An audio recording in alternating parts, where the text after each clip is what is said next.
ಈಗ ಮದುವೆ ವಿಚಾರ ಬಂದ್ರೆ ಡೌಟ್ ಪಡೋದು ಯಾರು, ಗಂಡನ ಹೆಂಡ್ತಿನ ಅಂತ? ನಿಮ್ಗೆ ಯಾಕೆ ಈ ಡೌಟ್ ಬಂತು? ನನ್ ಡೌಟ್ ಅಲ್ಲ ಸರ್, ಜನರಲ್ ಡೌಟ್. ಅಂಡ್ ನನ್ಗೂ ಆಕ್ಚುಲಿ ಇದೆ, ಸ್ವಲ್ಪ ಡೌಟ್ ಇದೆ, ಯಾರು ಜಾಸ್ತಿ ಡೌಟ್ ಪಡ್ತಾರೆ ಅಂತ. ಯಾರಿಗೆ ಇನ್ಸೆಕ್ಯೂರಿಟಿ ಜಾಸ್ತಿ ಇರುತ್ತೋ ಅವರು ಜಾಸ್ತಿ ಡೌಟ್ ಪಡ್ತಾರೆ. ಓಕೆನಾ? ಇದು ಗಂಡು ಹೆಣ್ಣು ಅಂತ ನಾವು ಕ್ಯಾಟಗರೈಸ್ ಮಾಡಕ್ಕೆ ಆಗಲ್ಲ. So if I am more insecure then her, ನನಗೆ ಡೌಟ್ ಬರೋದು ಅದು ನ್ಯಾಚುರಲ್. ಅದು ಬಟ್ ಅದೇನು ಗೊತ್ತಾ, ಅದು ಒಂಥರ ಅದು ನಮ್ದೇ ಇಶ್ಯೂ. ಅದು ಇವಾಗ ಆ ಇನ್ಸೆಕ್ಯೂರಿಟಿ ನನಗೆ ತುಂಬಾ ಕಾಡ್ತಿದೆ ಅಂತಂದ್ರೆ ಅದಕ್ಕೆ only solution is communication. So ಈ ಇನ್ಸೆಕ್ಯೂರಿಟಿ ನಂಗೆ ತಡ್ಕೊಳಕ್ ಆಗ್ತಿಲ್ಲ, ತುಂಬಾ ಡೌಟ್ ಬರ್ತಿದೆ, ಅಂದ್ರೆ ದೇರ್ ಇಸ್ ಸಮಥಿಂಗ್ ಹ್ಯಾಪನಿಂಗ್ ಅಂತ ಇದ್ರೆ ಕೂತ್ಕೊಂಡು ಮಾತಾಡಿ, ಅದನ್ನ ಕ್ಲಾರಿಫೈ ಮಾಡ್ಕೊಂಬಿಡಿ. ಅಟ್ಲೀಸ್ಟ್ ಅವಾಗ ಎರಡಾಗತ್ತೆ, ನಿಮ್ದು ಇನ್ಸೆಕ್ಯೂರಿಟಿ ಹೋಗುತ್ತೆ, ನೀವು ಡೌಟ್ ಪಡೋದು ಹೋಗುತ್ತೆ, ಇನ್ನೊಂದು ಕ್ಲಾರಿಟಿ ಸಿಕ್ಬಿಡುತ್ತೆ ರಿಲೇಶನ್ಶಿಪ್ ನಲ್ಲಿ. ಅಥವಾ ಯು ಫೀಲ್ ಅನ್ನೆಸೆಸರಿ ಆಗಿ ಡೌಟ್ ಪಡ್ತಾ ಇದ್ದೀನಿ ಅಂತಂದ್ರೆ ಬಾಸ್ ಅದು ನಿಮ್ಮ ಇಶ್ಯೂ. ಇವಾಗ ಸುನೇತ್ರ ಅನ್ನೋ ಒಂದು ರಿಲೇಶನ್ಶಿಪ್ ಸೈಕಾಲಜಿಸ್ಟ್ ಅನ್ನೋರ ಹತ್ರ ಹೋಗಿ ಕೌನ್ಸಿಲಿಂಗ್ ತಗೊಳ್ಳಿ, ಒಳ್ಳೆ ಸೊಲ್ಯೂಷನ್ ಸಿಗತ್ತೆ ನಿಮ್ಗೆ. ಡೌಟ್ ಏನ್ ಗೊತ್ತಾ, ಅಲ್ಲ ಹೇಳ್ತೀನಿ, ಡೌಟ್ ಪಡೋದಿದೆಯಲ್ಲ ಅದು ತುಂಬಾ ಒಂದು ಮೆಂಟಲ್ ಪ್ರಾಬ್ಲಮ್. ಇದೇನ್ ಗೊತ್ತಾ, ಹೇಳಿ ಕೇಳಿ ಬರೋದಲ್ಲ, ಅಥವಾ ನಿಮ್ಗೆ ಬಿಟ್ಬಿಡಿ ಅಂದ್ರೆ ನೀವು ಬಿಟ್ಬಿಡಕ್ಕೆ ಏನೋ ಅದು ಇದಲ್ಲ, ನೆಗಡಿ ಜ್ವರ ಕೆಮ್ಮು ಅಲ್ಲ. ಇದೊಂಥರ ಒಳಗಡೆ ಇರುವಂತ ಒಂದು ಕೆಟ್ಟ ರೋಗ. ಅದು ಅನುಮಾನ ಅನ್ನೋದು ಗಂಡ ಹೆಂಡತಿ ನಡುವೆ ಅಂತಲ್ಲ, ಮನುಷ್ಯನ್ ಬೇರೆಯವ್ರ ಮೇಲೂ ಯಾವ್ದೋ ಒಂದು ಸಂಘ ಸಂಸ್ಥೆಯಲ್ಲಿ ನೀವಿದ್ರೆ ಅಲ್ಲಿ ಯಾರ ಬಗ್ಗೆನೋ ಅನುಮಾನ ಇರುತ್ತೆ. ಅನುಮಾನ ಪಡೋದು ಅಂತಂದ್ರೆ ನಿಮಗೆ ನೀವೇ ಮೋಸ ಮಾಡ್ಕೊಂಡಂಗೆ. ಕಾರಣ ಅಷ್ಟು ದಿವಸ ಅವ್ರ ಜೊತೆಲಿ ಇದ್ಮೇಲೆ ಅನುಮಾನ ಪಡೋದಾದ್ರೆ ನಾನ್ಸೆನ್ಸ್ ಅದು. ಅಷ್ಟು ದಿನ ಜೊತೆಲಿದ್ದು ಅವ್ರನ್ನ ಅರ್ಥ ಮಾಡ್ಕೊಂಡಿಲ್ಲ ಅನ್ನೋದೊಂದು ಅರ್ಥ ಇಲ್ಲ. ಅಂದ್ರೆ ಇವ್ರದ್ದೇನ್ ಗೊತ್ತಾ, ಇವ್ರದ್ದು ಪ್ರಶ್ನೆ ತುಂಬಾ ಚೆನ್ನಾಗಿದೆ. ಯಾಕೆ ಅಂದ್ರೆ ಈ ನಡುವೆ ನಾವು ಬಿಕಾಸ್ ನಮಗೂ ಕೇಳಿ ಬರ್ದಿ ಸೋಷಿಯಲ್ ಮೀಡಿಯಾ ಇಂದ we are getting to know ಎಲ್ಲ ವಿಷಯಗಳು ಗೊತ್ತಾಗ್ತಿದೆ. 30 ವರ್ಷದವ್ರು ಮಾತಾಡೋಗಿಲ್ಲ, 9 ವರ್ಷದವ್ರು ಅಲ್ಲ ಅಂದ್ರೆ ಅವ್ರ ಪ್ರಶ್ನೆ ಏನಂದ್ರೆ ಡೌಟ್ ಪಟ್ಟು ಎಷ್ಟೋ ರಿಲೇಶನ್ಶಿಪ್ಗಳು ಹಾಳಾಗಿದೆ ಅಂತ ಇವ್ರು ಹೇಳ್ತಾರೆ. ಅಂದ್ರೆ ಇವಾಗ ಅವ್ರಿಗೆ ಏನ್ ಸಜೆಷನ್ ಕೊಡ್ಬೋದು ಅಂತಂದ್ರೆ, ಇವ್ರು ಹೇಳ್ದಂಗೆ ಕ್ಲಾರಿಫೈ ಮಾಡ್ಕೋಬೇಕು, ಕೇಳಿ ಹೌದಾ ಹಿಂಗಂತೆ ಹೌದಾ ಮಾಡ್ಕೊಂಡ್ರೆ ಅವ್ರ ರಿಲೇಷನ್ ಇದು ಅವ್ರ ಬಾಳಕ್ಕೆ ಈಸಿ ಆಗುತ್ತೆ. ಇಲ್ಲ ಅಂದ್ರೆ ಮತ್ತದೇ ದಿನ ಬೆಳಗಾದ್ರೆ ಅದೇ ಟ್ರಾಮಲ್ಲಿ ಇಬ್ರು ಬದುಕಬೇಕಾಗುತ್ತೆ. ಇನ್ನೊಂದು ವಿಷಯ ನಾನು ಯಾವಾಗ್ಲೂ ಅಬ್ಸರ್ವ್ ಮಾಡೋದು, ಮದ್ವೆ ಆದ ಗಂಡಸರೇ ಸಿಕ್ಕಾಪಟ್ಟೆ ಹೇಳ್ತಿರ್ತಾರೆ ಯಾಕೆ ನನ್ ಮದ್ವೆ ಅದೇ ಅಂತ. ಪಾಪ ಹೆಣ್ಮಕ್ಳು ಎಲ್ಲೂ ಕಂಪ್ಲೇಂಟೇ ಮಾಡಲ್ಲ.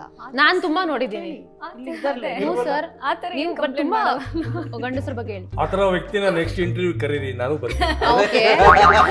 ಒಟ್ಟಿಗೆ ಕೂತ್ಕೊಂಡು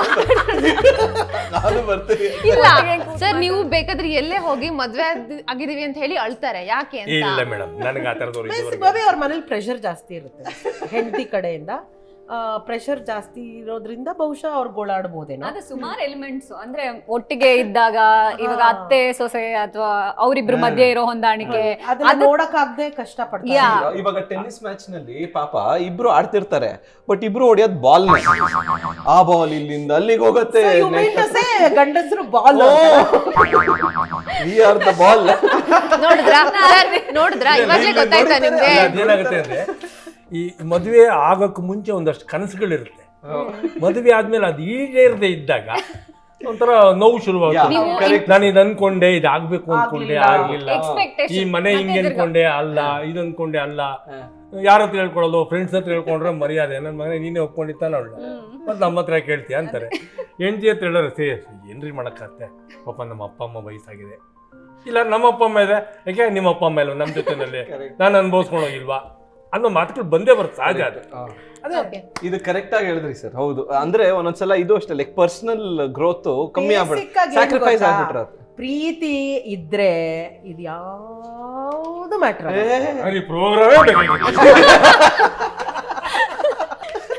ಅಂದ್ರೆ ಅಡ್ಜಸ್ಟ್ ಮಾಡ್ಕೊಂಡು ಹೊರಟೋಗ್ತೀವಿ. ಅದೇ ಅಂದ್ರೆ ಐ ಥಿಂಕ್ ಒಂದು 80s ಮುಂಚೆ ಇದ್ದವರು ಸ್ವಲ್ಪ ಅಡ್ಜಸ್ಟ್ ಮಾಡ್ಕೊಳ್ತಿದ್ರು ಅಂತ ನನ್ಗೆ ಅನ್ಸುತ್ತೆ. ಸುನೇತ್ರ ಆಗಲೇ ಹೇಳಿದಾಗೆ ಎರಡು ಮನೆಗಳ ಬೆಸುಗೆ, ಎರಡು ಸಂಸ್ಕೃತಿಗಳ ಬೆಸುಗೆ ಆಗಿರೋದ್ರಿಂದ ಹೊಂದ್ಕೊಂಡು ಹೋಗ್ಲೇಬೇಕು. No other go. ಅದೇ ಕನಸುಗಳಿರತ್ತೆ, ಅಯ್ಯೋ ಕ್ರಿಕೆಟ್ ಅನ್ಕೋತೀವಲ್ಲ, ಏನು ಆಫೀಸಲ್ಲಿ ಬಾಸ್ ನಾವು ಹೋಗ ಮಾಡಲ್ಲ, ನನಗೆ ಏನಂದ್ರೆ ಹೋಗ್ ಕೆಲಸ ಇಲ್ಲ, ಸಂಬಳ ಇಲ್ಲ, ಸ್ಯಾಲ್ರಿ ಕೊಡ್ಬೇಕಲ್ಲ. ಸರ್ ಒಂದ್ ಡೌಟ್ ಇದೆ, ಹೆಂಡತಿ ತಪ್ಪು ಮಾಡಿದ್ರೆ ಕಂಡು ಹಿಡಿಯೋದು ಹೇಗೆ ಅಂತ? ನಾನು ಹೆಂಡತಿ ತಪ್ಪೇ ಮಾಡಲ್ಲ, ನಂಗೆ ಅದ್ರ ಬಗ್ಗೆ ಅನುಭವನೇ ಇಲ್ಲ. ಇದು ನಾನು ಯಾಕೆ ಬೇರೆಯವ್ರ ಹೆಂಡತಿ ತಪ್ಪು ಮಾಡ್ತಿದ್ದಾಳ?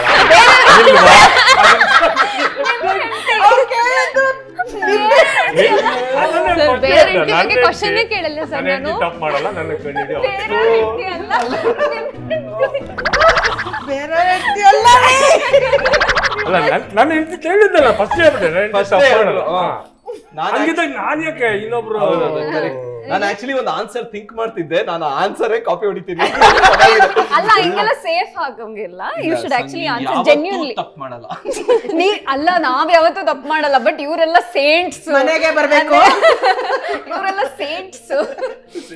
ಇಲ್ಲ ಇಲ್ಲ, ಖಂಡಿತ ಬೇಕಾದಷ್ಟು ಲೆಕ್ಕವೇ 30 ವರ್ಷದಲ್ಲಿ 30,000 ತಪ್ಪುಗಳು ಮಾಡಿದೀವಿ. ಇಲ್ಲ ಅಂತಲ್ಲ, ಅಗೇನ್ ನೋಡೋ ಅಂತ ಒಂದು ದೃಷ್ಟಿ. ಕ್ಷಮಿಸುವಂತ ಒಂದು ಗುಣ ಇರಬೇಕು, ಗಂಡಸರಲ್ಲೂ ಇರಬೇಕು, ಹೆಂಗಸರಲ್ಲೂ ಇರಬೇಕು.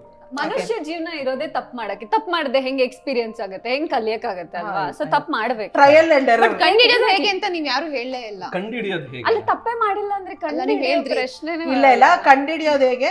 ಗಂಡ ಹೆಂಡತಿ ಅಂತ ಒಂದು ಬಾಂಧವ್ಯ ಬೆಳೆದ್ಮೇಲೆ ಕಂಡಿಡಿಯೋದು ಎಕ್ಸ್ಪೈಯಾಕ್ ಆಗಬೇಕು. ಇಲ್ಲ ಸರ್, ಯಾಕೆ ಗೊತ್ತಾ, ಇವಾಗ ತಪ್ಪು ಕಂಡಿಡ್ದೇನೆ ಸಾಕಷ್ಟು ಸಮಸ್ಯೆಗಳಾಗ್ತಾ ಇದೆ. ಆ ಪಾಪ ಪ್ರಜ್ಞೆಯಲ್ಲಿ ನಾವು ತೊಳ್ತಾ ಇರ್ತೀವಲ್ವಾ, ಅವ್ರಿಗೆ ಗೊತ್ತಾಗಲ್ವಾ? ಸುನಮ ಮುಖ ನೋಡೋದು ಬೇಡ, ಒಂದೊಂದ್ಸಲ ಹತ್ರ ಬಂದ್ ನಿಂತ್ರೆ ಸಾಕು, ಅದೊಂದ್ ವೈಬ್ ಇದೆ ಆಯ್ತಾ, ಅದು ನಾನಂತೂ ಗೊತ್ತಾಗ್ಬಿಡತ್ತೆ. ಎಲ್ಲ ನಂದು ಎಲ್ಲ ಎಕ್ಸ್ಪ್ರೆಷನ್ ಇಲ್ಲ, ತಪ್ಪು ಮಾಡಿದ್ರು ಇಲ್ಲ ಇರುತ್ತೆ. ನನ್ ಮಗ ನಮ್ಮ ಮನೇಲೆಲ್ಲ ಯಾಕೆ ದುಡ್ಡಿಲ್ವಾ ಅಂತಾರೆ. ನನ್ ಮುಖ ನೋಡಿದ್ರೆ ಗೊತ್ತಾಗತ್ತೆ ನನ್ನ ಹತ್ರ ದುಡ್ಡಿದೆ. ಸೊ ತಪ್ಪು ಮಾಡಿದ್ರೆ ಆರಾಮಾಗಿ ಕಂಡಿಡಿಬಹುದು. ಅದು ನಾನಂತಲ್ಲ, ನೀವಂತಲ್ಲ, ಇವ್ರಂತಲ್ಲ, ಮುಖ ನೋಡಿದ್ರೆ ಗೊತ್ತಾಗ್ಬಿಡುತ್ತೆ ನಿಮ್ಗೆ. ನೀವೇ ವ್ಯಕ್ತಪಡಿಸ್ಬಿಡ್ತೀರಿ ನನ್ನ ಕಡೆಯಿಂದ ತಪ್ಪಾಗಿದೆ ಅಂತ. ನನಗಂತೂ ಇವಳೇ ಬೈತಾಳೆ, ಅವಳು ತಪ್ಪು ಮಾಡಿದ್ರೆ ಯಾಕೆ ನನ್ನ ಸ್ಟಾಪ್ ಮಾಡ್ಲಿಲ್ಲ ತಪ್ಪು ಮಾಡೋದ್ರಿಂದ ಅಂತ ನನಗೆ ಬೈತಾಳೆ. ಗೊತ್ತಾಗ್ಬಿಡುತ್ತೆ. ಹೆಣ್ಣಂದ್ರೆ ನನಗೆ ತಪ್ಪಾಗ್ಬಿಡುತ್ತೆ. ಹೆಂಗಿದ್ರು ಬೈಸ್ಕೊತೀರಾ? ಊರಲ್ಲಿ ಇವಾಗ ನನ್ನ ಪಾಡು ನಾನು ಹೋಗ್ತಾ ಇರ್ತೀನಿ ಆಯ್ತಾ, ಕಾರ್ನಲ್ಲಿ ಹೋಗ್ತಾ ಇರ್ತೀನಿ, ಅಲ್ಲಿ ಏನೋ ಒಂದು ಹಳ್ಳದಲ್ಲಿ ನಾನು ಕಾರ್ ಇಳಿಸಿದ್ರೆ ಅದು ನಂದೇ ತಪ್ಪು, ಓಕೆ, ರೋಡ್ದಲ್ಲ. ಸೊ ಇವ್ರು ಒಂಥರ ರೋಡ್ ಇದ್ದಂಗೆ. ಇಲ್ಲ, but it is very evident. ಈಗ ಯಾರೇ ತಪ್ಪು ಮಾಡಿದ್ರು, ಅದು ಏನಂದ್ರೆ ಒಂದು ಸೇಯಿಂಗ್ ಇದೆಯಲ್ಲ, ಬೆಕ್ಕು ಕಣ್ಣು ಮುಚ್ಕೊಂಡು ಹಾಲು ಕುಡಿದ್ರೆ ಪ್ರಪಂಚಕ್ಕೆ ಗೊತ್ತಾಗದೇ ಇರುತ್ತೆ. ಅದು ಅನ್ಕೊಳತ್ತೆ ಗೊತ್ತಾಗಲ್ಲ ಅಂತ, ಅದನ್ನ ಖಂಡಿತ ಗೊತ್ತಾಗ. ಯಾರು ತಪ್ಪು ಮಾಡಿದ್ರು ಎವಿಡೆಂಟ್ ಆಗಿ ಕಾಣುತ್ತೆ. ಆಮೇಲೆ ನೀವು ಬಿಹೇವಿಯರ್ ಅಲ್ಲೇ ಗೊತ್ತಾಗ್ಬಿಡುತ್ತೆ. ಅವತ್ತು ಓವರ್ ಆಗಿ ಕೆಲಸ ಮಾಡ್ತಿರ್ತೀವಿ, ಓವರ್ ಆಗಿ ಪ್ರೀತಿ ತೋರಿಸ್ತಿರ್ತೀವಿ, ಯಾಕಂದ್ರೆ ಎಲ್ಲೋ ಅದು ಪಾಪ ಪ್ರಜ್ಞೆ ಒಳಗಡೆ ಇದು ನೋಡಿ, ಇದು ಒಂದು ಬ್ಯೂಟಿಫುಲ್ ಸೈನ್. ತಿಳ್ಕೊಳ್ಳಿ ಪ್ರೇಕ್ಷಕರೇ, ನೀವು ನಿಮ್ಮ ಹೆಂಡತಿನೋ ಗಂಡನೋ ಓವರ್ ಎಕ್ಸೈಟಿಂಗ್ ಆಗಿ ಏನಾರು ಮಾಡ್ತಾ ಇದ್ರೆ ಏನೋ ತಪ್ಪು ಮಾಡಿದ್ದಾರೆ. ಬಟ್ ನಾವೇ ಹೇಳ್ಕೊಳ್ತೀವಿ ಸರ್, ಹೇಳ್ದಂಗೆ ನಾವೇ ಹೇಳ್ಬಿಡ್ತೀವಿ. ನಮ್ಗದು ನಿಲ್ಲಲ್ಲ ಇದ್ರ ಒಳಗೆ, ಬಾಯಿಗೆ ಬಂದ್ಬಿಡತ್ತೆ, ಹೇಳ್ಬಿಡ್ತೀವಿ ನಾವೇ. ಮತ್ತೆ ಕಾರಣ ಇಬ್ಬರ ನಡುವೆ ಇರೋ ಪ್ರೀತಿ. ಆಯ್ತು ಪ್ರೀತಿ. ಓಕೆ, ನಾನು ಆಕ್ಚುಲಿ ಪ್ರೀತಿ ಅಂತ ಹೇಳಿದಾಗ ನಂಗೆ ನೆನಪಾಗಿದೆ. ಅಂದ್ರೆ ನೀವು ಒಂದು ಶೋನಲ್ಲಿ ಸುನಿತ್ರಾ ಮೇಡಮ್ ಅವರ ಪಾದ ಪೂಜೆಯನ್ನ ಮಾಡ್ತೀರಾ. ಬಹುತೇಕ ಯಾರು ಒಂದು ಈ ತರ ಸ್ಟೆಪ್ ತಗೊಳ್ಳಲ್ಲ ಅಂತ ಅನ್ಕೋತೀನಿ, ತುಂಬಾ ಕಡಿಮೆ ಈ ತರ ಮಾಡಿದ್ರು ಕೂಡ. ನಾನು ಅವ್ರಿಗೆಲ್ಲ ಒಂಥರ ಮಾಡ್ಲಿದ್ದಂಗೆ. Very true. ಇನ್ಸ್ಪಿರೇಷನ್. ನಾನು ಆಕ್ಚುಲಿ ಫಸ್ಟ್ ಹೇಳಿ ಇನ್ಸ್ಪಿರೇಷನ್. ಅಲ್ಲ, ಯಾಕೆ, what was your motive to do that ಅಂತ? ಆ ಪ್ರಶ್ನೆ ಏನ್ ಬಂದಿದೆ ಶೋನಲ್ಲಿ ನಮ್ಗೆ? ಅಲ್ಲ ಅಂದ್ರೆ ನೀವು ಆಕ್ಚುಲಿ ಟಾಸ್ಕ್ ಇದ್ದಿದ್ದು ನಿಮ್ಮ ಹೆಂಡತಿಗೆ, ನಿಮ್ಮ ಗಂಡ ಹೆಂಡತಿಗೆ ಪರಸ್ಪರ ಒಂದು ಅಮೂಲ್ಯವಾದ ಒಂದು ಉಡುಗೊರೆನ ಕೊಡಬೇಕು ಅಂತ. ಸೊ ಪಂಡಿತ್ ಅಂದ್ರೆ ನೀವೇ ಹೇಳಿ, ನಾನು ಹೇಳಿದ್ರೆ ಎಲ್ಲ ನಾನೇ ಹೇಳ್ದಂಗ. ಆ ಪಂಡಿತ್ ಏನ್ ಹೇಳಿದ್ರು ಅಂದ್ರೆ ಆ ಶೋನಲ್ಲಿ ಹೇಳಿದ್ದು, ನಾನು ಹೇಳ್ತಾರಲ್ಲ ಅವ್ರು ಹೇಳಿದ್ದು. ಅವಳಿಗೆ ನಾನು ಏನ್ ಕೊಡ್ಲಿ? I mean it is like priceless. ಅಂದ್ರೆ ಏನು ಉಡುಗೊರೆ ಕೊಡ್ಲಿ ಅವಳು ಮಾಡಿರೋದಕ್ಕೆ? ಬಿಕಾಸ್ ನಾನು ಇವಳು ಮದುವೆ ಮಾಡ್ಕೊಂಡು ಮನೆಗೆ ಬಂದಾಗ ನನಗೆ ಆ ಅಪ್ಪ ಇರಲಿಲ್ಲ. ಅಮ್ಮ ಇವಳು ಬಂದ್ಮೇಲೆ ಹೋದ್ರು, ನಮ್ಮ ಅಣ್ಣ ಹೋದ, ನಾನು ಒಬ್ಬನೇ. ಇವ್ರ ಮನೆಯಲ್ಲಿ ಇರೋದ್ರಿಂದ ಇವ್ರ ಅಪ್ಪ ಅಮ್ಮ ನನಗೆ ಅಪ್ಪ ಅಮ್ಮ. ಸೊ ಹಿರಿಯರು ಒಬ್ರು ಇದ್ದಾರೆ ನನಗೆ ಒಂದು ಹಿಡಿತಕ್ಕೆ. ಆಮೇಲೆ ಸುಂದರವಾದ ಮಗಳನ್ನ ಇವಳು ಗಿಫ್ಟ್ ಅಂತ ಕೊಟ್ಬಿಡಿಯಾಳೆ. ನಾನು ಏನು ಕೊಡ್ಬೇಕು ಅವಳಿಗೆ? ಏನ್ ಕೊಡ್ಬೇಕು? ನಿಮ್ ಬರ್ತ್ಡೇ ಗಿಫ್ಟ್ ಕೊಟ್ರಲ್ಲ, ಅದು ಖುಷಿ ಆಯ್ತು. ಏನೋ ಹೇರ್ ಡೈ, ಆಮೇಲೆ ಒಂದಷ್ಟು ಚೆಂಡು ಬಾಂಬ್ ಎಲ್ಲ ಕೊಟ್ರು ಮೊನ್ನೆ ಬರ್ತ್ಡೇಗೆ. ಎಷ್ಟು ಚೆನ್ನಾಗಿ ಚಿಕ್ಕ ಈ ತರ ಮಾಡ್ಬಿಟ್ಟಿದೀನಿ. ನಮ್ಗೆ ವಯಸ್ಸಾಗಿದೆ ಸರ್, ಏನ್ ಮಾಡೋದು? ಸುನಮ ನನ್ಗಿಲ್ಲಪ್ಪ, ನಾನೇನು ಪ್ರೆಸೆಂಟ್ ಮಾಡಿದ್ದಾರೆ ಅಂದ್ರೆ ಹೌದು ಸರ್, ಹೇರ್ ಡೈ ಆಮೇಲೆ ಜಂಡು ಬಾಂಬ್ ಎಲ್ಲ ಪ್ರೆಸೆಂಟ್ ಮಾಡಿದ್ದಾರೆ ಬರ್ಡೇಗೆ. ಇವಾಗ ಟಕ್ಕನ್ ಕೂತ್ಬಿಟ್ಟು ಟಕ್ಕ ಕೇಳಕ್ ಆಗ್ತಿಲ್ಲ. ಸುಮ್ನೆ ಹಿಂಗ್ ಬಗ್ಗೆ ಹೇಳಕ್ ಆಗಲ್ಲ, ಬೆನ್ ಹಿಡ್ಕೊಳ್ಳುತ್ತೆ ಅಂತ, ಅದಕ್ಕೆ ಜಂಡು ಬಾಂಬ್ ಎಲ್ಲ ಗಿಫ್ಟ್ ಮಾಡಿ. So ಇದು ಒಂಥರ ಅಮೂಲ್ಯ. ನಾವು ನಮ್ಮನ್ನ ಪರಸ್ಪರವಾಗಿ ತೊಡಗಿಸ್ಕೊಂಡ್ಬಿಟ್ಟಿದೀವಿ ಒಬ್ರಿಗೊಬ್ರ ಜೀವನದಲ್ಲಿ. ಹಾಗಾಗಿ ಏನ್ ಗಿಫ್ಟ್ ಕೊಡ್ತೀರಾ ನೀವು? ಲೈಕ್ ನಾವು ಹಂಗ್ ಬರ್ತ್ಡೇ ಆನಿವರ್ಸರೀಸ್ ಕಾಯೋದೇ ಇಲ್ಲ. ಎಲ್ಲ ಹೋಗ್ಬೇಕು ಅಂದ ತಕ್ಷಣ ಹಿಂಗ್ ಕೂತಲ್ಲೇ ಹಿಂಗ್ ಎದ್ದೊಟ್ಟೋಗಿರ್ತೀವಿ. ಆ ಥರ ಎಷ್ಟೊಂದ್ ಸರಿ ಮಾಡಿದೀವಿ. ಹಿಂಗ್ ಕೂತ್ಕೊಂಡು ಬಾಂಬೆಗೆ ಹೋಗೋಣ ಅಷ್ಟೇ ಟೀ ಕುಡಿತಾ ಇದೀವಿ ಇಬ್ರು. ತಿರುಪತಿಯಿಂದ ಬಂದ್ವಿ, ತಿರುಪತಿಯಿಂದ ಬಂದ್ವಿ, ಟೀ ಕುಡಿತಾ ಇದೀವಿ. ಟೀ ಕುಡಿದ್ರೆ ಬಾಂಬೆ ಕೊಂಡ್ರಿ ಎದ್ದೇಳು ಅಂದ್ರೆ ಎದ್ದು ಹೋಗೇ ಬಿಟ್ವಿ ಬಾಂಬೆಗೆ. So nice. Within 1 hour we were in the ಇದ್ರಲ್ಲಿ ಏರ್ಪೋರ್ಟ್ ಅಲ್ಲಿ. ಓಕೆ, ಅಷ್ಟೇ ಹೊರಟೋದ್ವಿ. ಆ ಕಾಲದಲ್ಲಿ ಇವಾಗ ಬಾಂಬೆ ಹೋಗೋಣ ಅಂದ್ರೆ 3 hour ಇಲ್ಲೇ ಇರ್ತೀವಿ ನಾವು ಟ್ರಾಫಿಕ್ ಅಲ್ಲಿ. ಅಂಡ್ ಯಾವತ್ತ ಸುಮ್ಮನೆ ಹಿಂಗೆ ಕೂತಿದ್ವಿ. ಯಾರ್ದೋ ಮದ್ವೆಗೆ ಹೋಗಿದ್ವಿ. ಕೋಪ ಬಂದ್ಬಿಟ್ಟಿತ್ತು ಪಂಡಿತ್ ಮೇಲೆ. ಯಾಕಂದ್ರೆ ಸ್ವಲ್ಪ ಬ್ಯುಸಿ ಇದ್ರು, ಸಿಗ್ತಾ ಇರ್ಲಿಲ್ಲ ನನಗೆ. ಕೋಪ ಮಾಡ್ಕೊಂಡ್ಬಿಟ್ಟಿದ್ದೆ. ಎಲ್ಲೂ ಎಲ್ಲೂ ಹೋಗಿಲ್ಲ ನಾವು. ಎಷ್ಟು ದಿನ ಆಯಿತು ಒಂದು ಹಾಲಿಡೇಗೆ ಹೋಗಿ ಅಂದರು. ಏನು ಕಾರ್ ಗೊರಟು ಹತ್ತುತ್ತೀನಿ, ಕಾರ್ ಹತ್ತದೆ, ಇನ್ನೇನು ನಾನು ಹಾರ್ಕೊಂಡು ಹೊಟ್ಟೋಗ್ತೀನ, ಕಾರ್ ಹತ್ತು ಅಂತ. ಕಾರ್ ಎಲ್ಲೂ ನಿಲ್ಸಲಿಲ್ಲ, ಊಟಿಗೆ ತಗೊಂಡೋಗಿ ನಿಲ್ಸಿದ್ರು.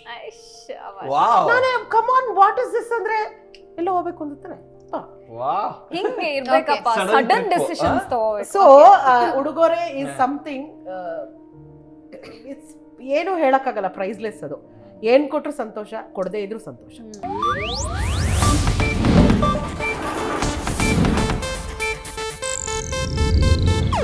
ಇದು ಏಷ್ಯಾನೆಟ್ ನ್ಯೂಸ್ ನೆಟ್ವರ್ಕ್ ಪ್ರಸ್ತುತಿ.